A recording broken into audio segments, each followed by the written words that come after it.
Le patient est mort il y a plus de 5000 ans.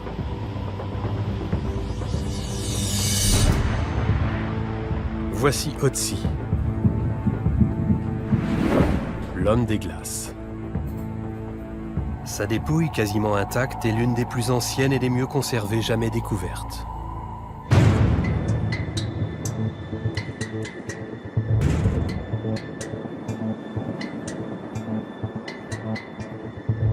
La découverte d'Otzi reste à ce jour l'une des plus prodigieuses de l'histoire de l'humanité. Nous sommes en 1991. À 3200 mètres d'altitude, dans un glacier des Alpes italiennes, tout près de la frontière autrichienne, 2 randonneurs tombent sur le corps d'un homme en partie enseveli dans la glace. Ils sont loin de se douter qu'ils viennent de faire une découverte d'une importance majeure. Ils pensent avoir affaire à un alpiniste, voire à un soldat de la Première Guerre mondiale, qui se serait égaré dans la montagne. Tout en filmant la scène, il dégage de la glace différents objets qui semblent remonter bien plus loin dans le passé.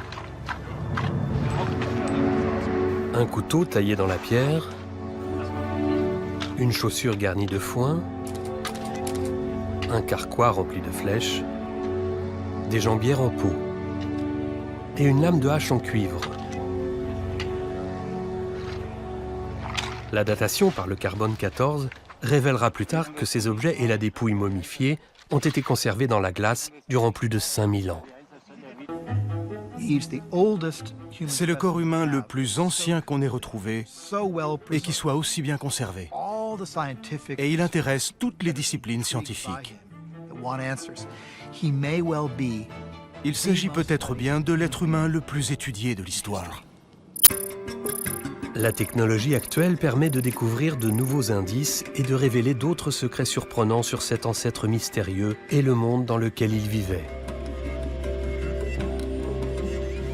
Des étranges tatouages dessinés sur sa peau jusqu'à l'ADN de ses os, tout est analysé. Les chercheurs étudient son code génétique pour essayer de connaître ses véritables origines. Trouver ses éventuels descendants dans l'Europe d'aujourd'hui et découvrir enfin certains aspects de la vie quotidienne à la fin de l'âge de pierre. Otzi nous en apprend beaucoup sur le mode de vie en Europe il y a 5000 ans. C'est comme si on avait trouvé l'Arche d'Alliance. Est-ce que c'est important? Oui, très. Les premières révélations concernent l'homme lui-même.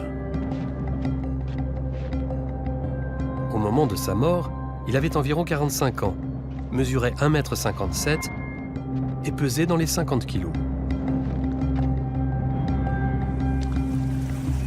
Le séquençage complet de son génome a permis d'établir qu'il avait les yeux marrons, les cheveux foncés, qu'il avait la maladie de Lyme et était prédisposé aux maladies cardiaques.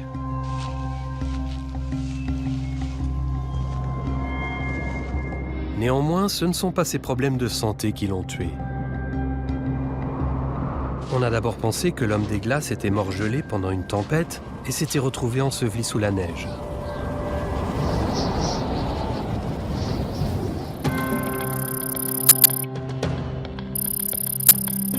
Mais en examinant ces radios, un spécialiste a repéré une chose étrange, jusque-là passée inaperçue. Une pointe de flèche était profondément fichée dans l'épaule d'Otzi. La pointe de flèche a été découverte en 2001. Et on s'est demandé si c'était elle qui l'avait tué ou pas. L'examen au scanner a permis d'obtenir des radiographies extrêmement détaillées et d'apporter une réponse à cette question. On a pu reconstituer la zone où la flèche est entrée dans le corps avant de perforer une des principales artères du bras gauche. Quand on perd autant de sang, on meurt en 10 ou 15 minutes. On en a conclu qu'Otzi avait été tué par cette flèche. Tué et abandonné dans la montagne. Cette découverte n'a fait qu'ajouter au mystère. Qui était donc Otzi? Quels étaient ses moyens de subsistance? Avec qui vivait-il? Et pourquoi a-t-il été tué? Il y a 5300 ans, les hommes vivaient soit de l'agriculture, soit de la chasse et de la cueillette. Simplement à partir des scanners, il est possible de reconstituer la structure des muscles et les attaches musculaires. Albert Zink constate que la partie supérieure du corps n'a pas été excessivement sollicitée, ce qui exclut a priori qu'Otzi ait eu une activité agricole. Si un homme de cette époque, âgé de 40-50 ans, a exercé une activité manuelle, ses épaules, ses bras et ses mains devraient présenter quelques déformations. Or, ce n'est pas le cas. Les scanners révèlent en revanche que les muscles et les articulations des jambes et du dos sont très endommagés, ce qui laisse penser qu'Otzi se déplaçait sans cesse.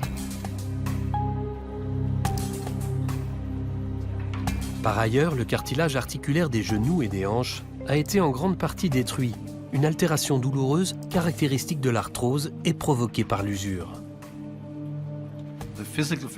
L'homme des glaces avait des problèmes dans le bas du dos et aussi aux genoux.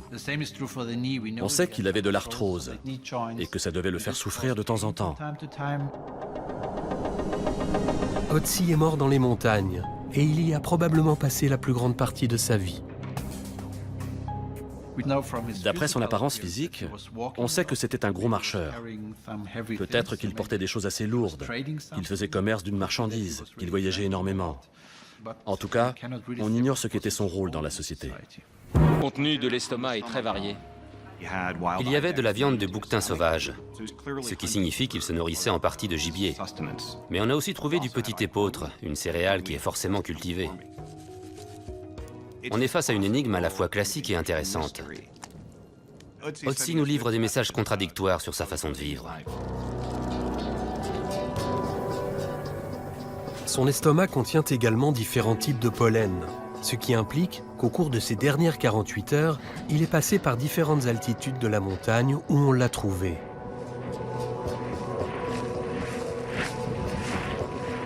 Otzi semble avoir été un marcheur infatigable dont la vie a été brusquement interrompue.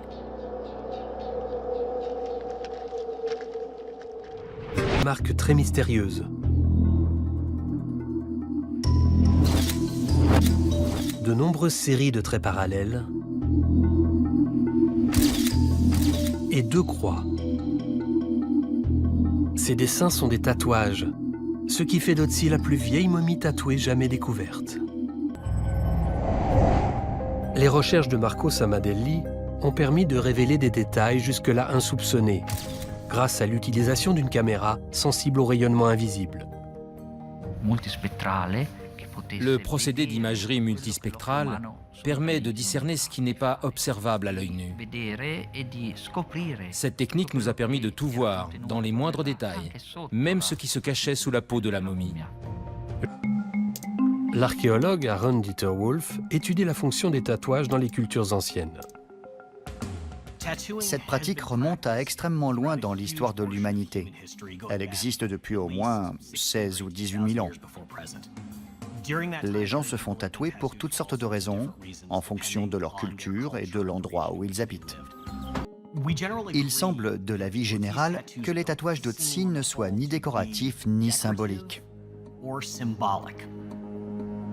Pour Aaron Dieter Wolf et d'autres spécialistes, leur emplacement pourrait permettre d'expliquer leur fonction. Un certain nombre de marques semblent être localisées sur des zones du corps portant des traces de maladies ou de blessures. Otzi avait de l'arthrose dans le bas du dos. On trouve des tatouages dans la région lombaire. Il avait de l'arthrose dans le genou droit. On trouve des tatouages dans le creux du genou droit. Il avait de l'arthrose dans les chevilles. On trouve un certain nombre de tatouages autour des 2 chevilles. Très récemment, on a découvert une nouvelle série de traits sur la partie inférieure droite de la cage thoracique. Or, entre autres maladies, Otzi avait des calculs dans la vésicule biliaire et des parasites dans le côlon, 2 organes qui ne sont pas très éloignés de cette zone. Ces tatouages avaient donc peut-être pour fonction de soulager la douleur.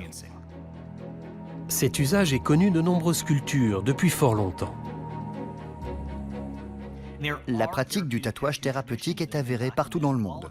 En Inde, en Asie du Sud-Est, en Amérique du Nord et dans l'Arctique américain. L'archéologue Patrick Hunt s'intéresse aux champignons sauvages. Accompagné du mycologue David Work, il est à la recherche de 2 variétés spécifiques, celles-là même que l'homme des glaces portait sur lui il y a 5300 ans. Quand on a sur soi 2 types de champignons, c'est qu'on sait que chacun remplit une fonction particulière. Le premier, appelé amadouvier, est souvent utilisé pour faire du feu. Une fois séché, il brûle facilement et pendant longtemps. Le deuxième, dont Otzi avait enfilé des morceaux sur des lanières en cuir, est un polypore du bouleau. On peut aussi enlever les couches de spores et appliquer ce morceau directement sur une plaie. Ça sert d'antibactérien et d'antiviral. J'ai une coupure là. On va mettre ça dessus. Et on le maintient en place avec un brin d'herbe.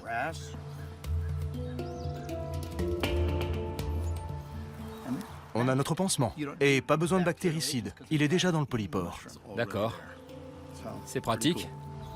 Il est également possible que l'homme des glaces ait ingéré ce champignon, utilisé plus systématiquement comme antidouleur à l'âge de pierre. Ce qui est intéressant, c'est qu'il possède exactement les propriétés qui permettent de soigner ce dont souffrait Otzi. C'est d'ailleurs pour certaines de ces propriétés qu'il a été employé à l'époque moderne. Otzi est le plus vieil être humain dont on a la preuve qu'il connaissait ses propriétés. On pensait qu'il s'agissait d'une découverte relativement moderne. Manifestement, ça fait très longtemps que ces traitements sont connus. En dévoilant peu à peu ses secrets, l'homme des glaces contraint scientifiques et historiens à revoir leur vision du passé.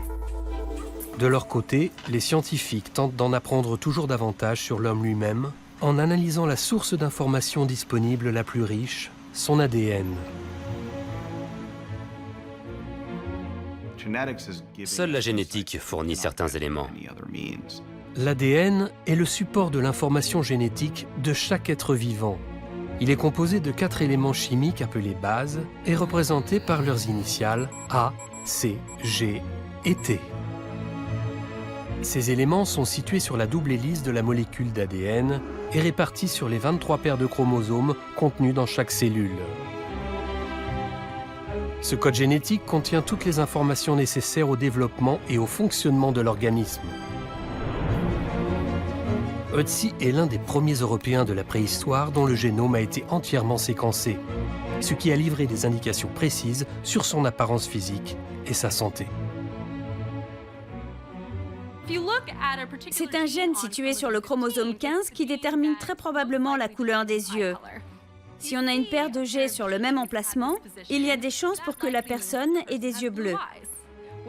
Otzi a hérité d'un A de chacun de ses parents, ce qui semble indiquer qu'il avait les yeux bruns. Sur le chromosome 12, la présence de 2 T implique qu'il avait également des cheveux bruns.